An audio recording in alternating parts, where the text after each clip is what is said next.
कार्तिक मास के कृष्ण पक्ष की चतुर्दशी के दिन नरक चतुर्दशी का पर्व आता है। इस दिन यम को दीप दान करने से सालों भर घर में अकाल मृत्यु नहीं होती है और सारा परिवार खुशहाल रहता है। आज नरक चतुर्दशी के दिन आइए जानते हैं कि यम का दीपक कब और कैसे जलाना चाहिए तथा जलाने के पश्चात किस स्थान पर रखना चाहिए और दीपक किस दिशा में रखना चाहिए तथा दीप जलाने का शुभ मुहूर्त और नरक चतुर्दशी की कथा। पूजा विधि बताने से पहले मैं आपको एक बात बताना चाहूँगा कि यम का दीपक धनतेरस और नरक चतुर्दशी के दिन जलाना चाहिए। आप सोच रहे होंगे कि 2 दिन क्यों जलाना चाहिए, तो उसके पीछे का कारण यह है कि भगवान सूर्य की पत्नी छाया के शाप के कारण यम देवता का 2 स्वरूपों में पूजा किया जाता है। पहला देव स्वरूप में धर्मराज के नाम से और दूसरा प्रेत स्वरूप में यमराज के नाम से। धनतेरस के दिन जो दीपदान किया जाता है वह देव स्वरूप धर्मराज भगवान के नाम से किया जाता है और जो नरक चतुर्दशी के दिन दीपदान किया जाता है वह प्रेत स्वरूप यमराज के नाम से किया जाता है। तो जो दीप आज दान किया जाएगा वह यमराज के लिए दान किया जाएगा। तो आज के दीप दान के लिए सबसे पहले एक चौकी लेकर उसे तुलसी की मिट्टी से लीप कर रखें। फिर एक कटोरी चावल लें और इस प्रकार एक प्लेट में फैला कर रखें। फिर आटे या मिट्टी का दीपक में बत्ती इस प्रकार रखें और उसमें कौड़ी रखें। यदि आपके पास कौड़ी ना हो तो कौड़ी के जगह पर दीपक का टुकड़ा रख दें। फिर उसमें तिली या सरसों का तेल डालकर दीप प्रज्वलित करें और फूल तथा सफेद बर्फी चढ़ाने के बाद घर में जितने भी सदस्य हैं वे दिए का परिक्रमा करें और एक एक सिक्का चौकी पर रखें। उसके बाद दिए को घर के बाहर दाईं ओर दक्षिण दिशा में इस प्रकार रख दें, पर ध्यान रखें कि दरवाजे से सटा कर न रखें, नहीं तो दरवाजे के पर्दे में आग लग सकता है, इसलिए आग न लगे इसका विशेष ध्यान रखें। फिर उल्टे पांव वापस लौट जाएं, मतलब लौटते समय दिए को न देखें। अब आइए जानते हैं नरक चतुर्दशी यानी कि आज दीपक कब निकालना चाहिए। तो आज के दिन यम का दीपक जलाने का शुभ समय शाम 6:03 से लेकर रात 8 बजे तक रहेगा। आपको इसी समय यम का दीपक जलाना चाहिए। उम्मीद है आपको नरक चतुर्दशी की पूजा विधि अच्छी लगी होगी। अब आइए श्रवण करते हैं नरक चतुर्दशी की कथा। रंती देव नामक एक धर्मात्मा राजा थे। उन्होंने अनजाने में भी कभी कोई पाप नहीं किया था।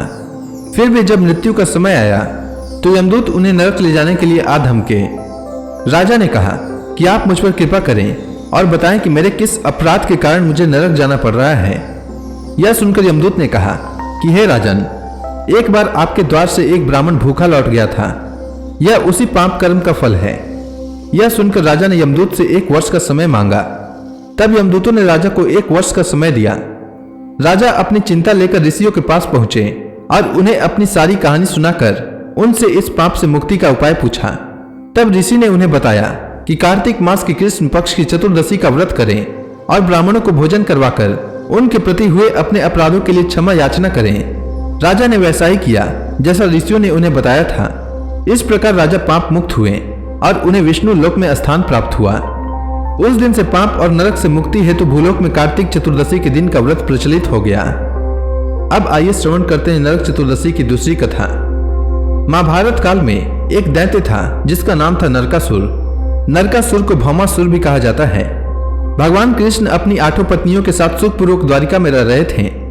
एक दिन स्वर्गलोक के राजा इंद्र ने आकर उनसे प्रार्थना की, हे कृष्ण, प्राग ज्योतिषपुर के दैत्यराज भौमासुर के अत्याचार से देवगण त्राही त्राही कर रहे हैं। क्रूर भौमासुर ने वरुण का छत्र, अदिति का कुंडल और देवताओं की मणि छीन ली है और वह त्रिलोक विजयी हो गया है। इंद्र ने कहा, भौमासुर ने पृथ्वी के कई राजाओं और आम जनों की अति सुंदर कन्याओं का हरण कर उन्हें अपने यहाँ बंदी गृह में डाल रखा है। कृपया आप हमें बचाइए प्रभु। इंद्र की प्रार्थना स्वीकार करके श्री कृष्ण अपनी प्रिय पत्नी सत्यभामा को साथ लेकर गरुड़ पर सवार हो प्राग ज्योतिषपुर पहुंचे। वहां पहुंचकर भगवान कृष्ण ने अपनी पत्नी सत्यभामा की सहायता से सबसे पहले मूर दैत्य सहित मूर के 6 पुत्रों ताम्र, अंतरिक्ष, श्रवण, विभावसु, नभस्वान और अरुण का संहार किया। मूर दैत्य का वध हो जाने का समाचार सुन भौमासुर अपने अनेक सेनापतियों और दैत्यों की सेना को साथ लेकर युद्ध के लिए निकला। भौमासुर को स्त्री के हाथों मरने का श्राप था, इसलिए भगवान श्री कृष्ण ने अपनी पत्नी सत्यभामा को सारथी बनाया और घोर युद्ध के बाद अंत में कृष्ण ने सत्यभामा की सहायता से उसका वध कर डाला। इस प्रकार भौमासुर को मारकर श्री कृष्ण ने उसके पुत्र भयदत्त को अभय वरदान देकर उसे प्राग ज्योतिष का राजा बनाया। आगे चलकर भगदत्त कौरवों की ओर से महाभारत युद्ध में लड़ा था। जिस दिन भगवान श्री कृष्ण ने भौमासुर का वध किया था वह दिन कार्तिक मास की कृष्ण पक्ष की चतुर्दशी थी, इसलिए उसे नरक चतुर्दशी भी कहा जाता है।